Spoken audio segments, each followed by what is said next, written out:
जय जिनेंद्र। आज हम आपके सामने एक नए विषय को लेकर आए हैं। कल के विषय में हमने जाना श्रृंगार और कला। आपने वीडियो पूरी देखी होगी आशा करता हूँ। आज हम इस नए विषय को लेकर आए हैं, श्रृंगार से भरी सादगी। अभी तक आपको समझ में नहीं आया होगा कि इस विषय का मतलब क्या होता है, तो इसी विषय को लेकर आज की हम वीडियो शुरू करते हैं। उसके पहले एक बात अवश्य याद रखें, यदि आपने अभी तक हमारे चैनल को सब्सक्राइब नहीं किया है तो अभी सब्सक्राइब करें, और वीडियो यदि पसंद आए तो लाइक अवश्य करें, क्योंकि वीडियो लाइक करने से हमारा मनोबल बनेगा तो हम आपके सामने रोज़ एक एपिसोड नया लेकर आएंगे। इसीलिए अब हम आपसे आशा करते हैं कि आप लाइक अवश्य करेंगे और शेयर भी करना है, ऐसी बात नहीं है। तो आज की हम वीडियो शुरू करते हैं, श्रृंगार से भरी सादगी। एक महारानी थी अहिल्याबाई। कभी किसी प्रकार का श्रृंगार नहीं करती थीं। शारीरिक रूप से वह सुंदर भी नहीं थीं, फिर भी अपने व्यक्तित्व अर्थात धर्म, प्रेम, पूजा पाठ, लोक कल्याणकारी भावना, दान प्रवृत्ति, गरीब और असहायों की सहायता करने के कारण लोग में प्रशंसा को प्राप्त हुई थी।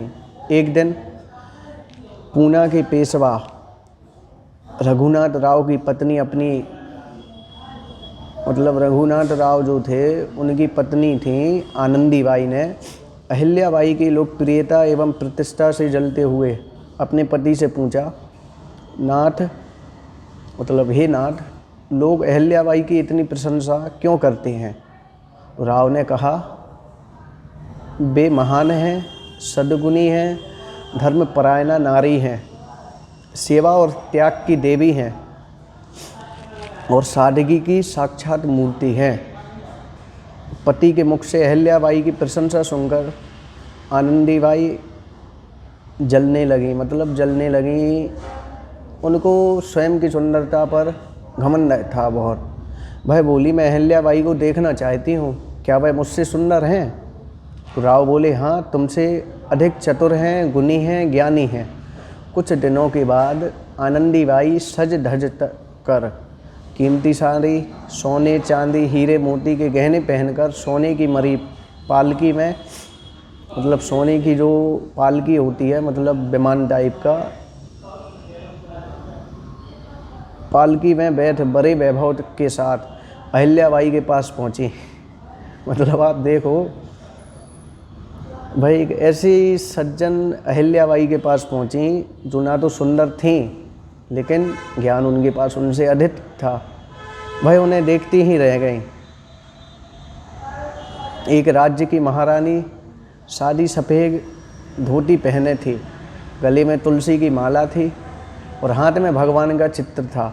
वह सांवली सलोनी, चेहरे पर असाधारण चमक लिए अहिल्याबाई को देखकर दंग रह गईं। सच में वह सादगी की देवी दिख रही थीं। अतः साज श्रृंगार की अपेक्षा अपना व्यक्तित्व बनाना चाहिए।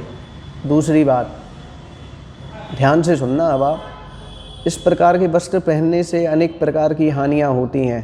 जैसे अति चुस्त जीन्स आदि पहनने से शरीर के अंगों शरीर के जो अंग होते हैं उनका विकास सही से नहीं हो पाता, रक्त संचार में भी अंतर आ जाता है। इसी प्रकार ऊंची हील की चप्पल, जब भी हम चप्पल लेने जाते हैं या फिर जूते लेने जाते हैं तो हम हमेशा देखते हैं कि जो लड़कियों की पसंद होती है, हमें भैया हील वाली चाहिए।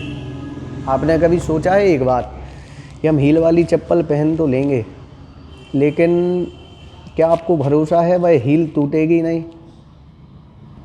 आप सोचिए इस विषय को। हील की चप्पल हमें थोड़ा सा ऊंचा बना देगी, लेकिन यदि वो हील टूट गई बीच में तो फिर आपका क्या होगा?